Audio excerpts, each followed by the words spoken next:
আসসালামু আলাইকুম, welcome to রোজির cooking blog থেকে। তো আজকে আমি রোজি আসছি আপনাদের সাথে নতুন আরেকটি রেসিপি নিয়ে। আজকের রেসিপিটা হচ্ছে ব্রয়লার মুরগি দিয়ে মিষ্টি কুমড়া। মানে এত স্বাদের হয় কিভাবে ব্রয়লার মুরগি দিয়ে মিষ্টি কুমড়া রান্না করলে। তো অবশ্যই তরকারিটা দেখে বা কালারটা দেখে অবশ্যই বুঝতে পারতেছেন যে তরকারিটা কতটা স্বাদের হবে। তো আমি এখানে প্রায় একটা মিষ্টি কুমড়া অর্ধেক নিয়েছি, হাফ কেজির মতো হবে। আর ব্রয়লার মুরগির 6 পিস মাংস এবং চামড়াগুলো নিয়েছি, আর 2টা পা নিয়েছি। পাগুলো এখনো পরিষ্কার করা হয়নি, আমি ক্লিন করে দিয়ে দিব। তারপরে আমি এখানে চুলাতে প্রথমে আমি ডেকটা বসিয়ে দিলাম আমি হাফ কাপের মতো সাদা তেল। হাফ কাপ না, প্রায় 1 কাপের মতোই। তো আপনারা দিয়ে দিবেন আপনাদের প্রয়োজন মতো। আর যেহেতু মাংস দিয়ে মিষ্টি কুমড়া রান্না করতেছি, তেল একটু বেশিই লাগে।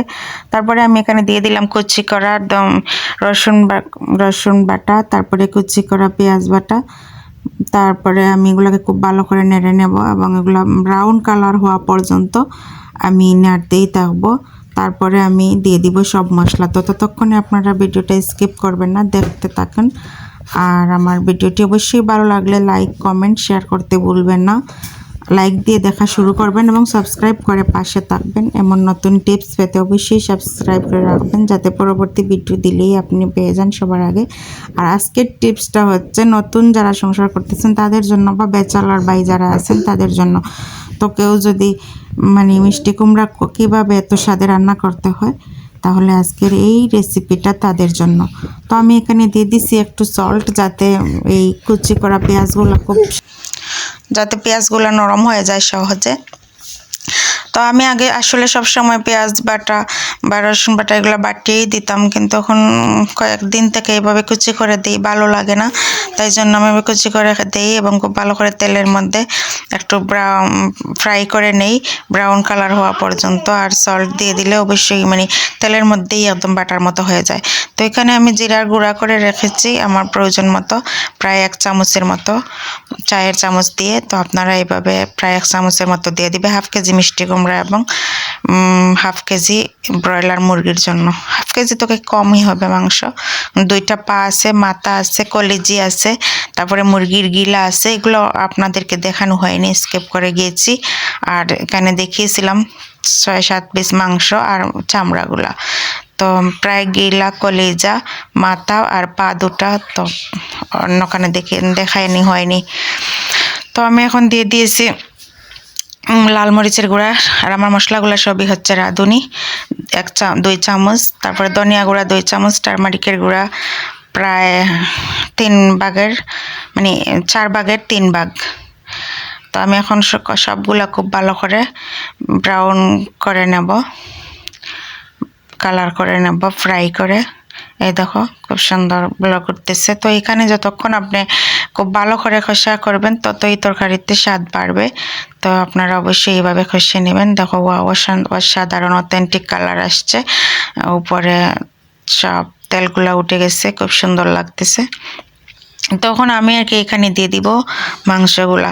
তো আবারও বলছি, অবশ্যই আমার ভিডিওটি ভালো লাগলে লাইক, কমেন্ট এবং শেয়ার করতে ভুলবেন না। আর আমার পাশে থাকবেন সাবস্ক্রাইব করে। আর সাবস্ক্রাইব করলে পরবর্তী ভিডিওগুলো আপনারা পেয়ে যাবেন আমি ভিডিও দেওয়ার সাথে সাথে।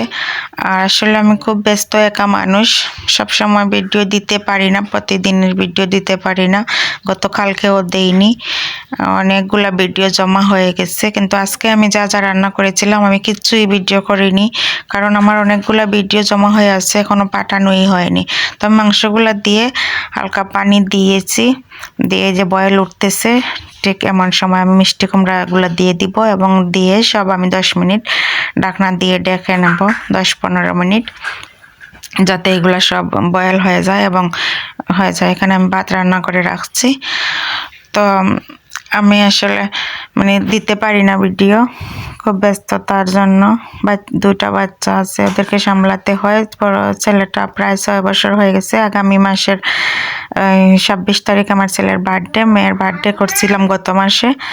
তো মেয়ের 2 বছর হয়েছে আর ছেলের 6 বছর হবে। তোকে তো পড়ানো লাগে, ব্যস্ততার কারণে আমি ভিডিও দিতে পারি না। তো আপনারা অবশ্যই আমার পাশে থাকবেন, মাইন্ড করবেন না, সবসময় আমার ভিডিওগুলো দেখবেন। আর এই যে আমি ঢাকনাটা সরিয়ে নিলাম, কি সুন্দর বয়েল হয়ে গেছে। এখন আমি পরিবেশন করে দেখাবো, মানে চুলার থেকে ডেক নামিয়ে আমি দেখাবো। এই যে আমি চুলার থেকে নামিয়ে আমি ওইখান থেকে একটা ছোট ডেগে অনেকগুলা তরকারি রেখে দিয়েছি, আমরা খাবো রাতের বেলা, এগুলো দিয়ে ডিনার করব। আর সকালের জন্য এই ডেগেই থাকলো, সকালবেলা আবার গরম করে এইখান থেকে খাবো, যাতে তরকারিগুলো নাড়াচাড়া করা লাগে না, এই জন্য ভালো থাকে। আর সবাই ভালো থাকবেন, আল্লাহ হাফেজ।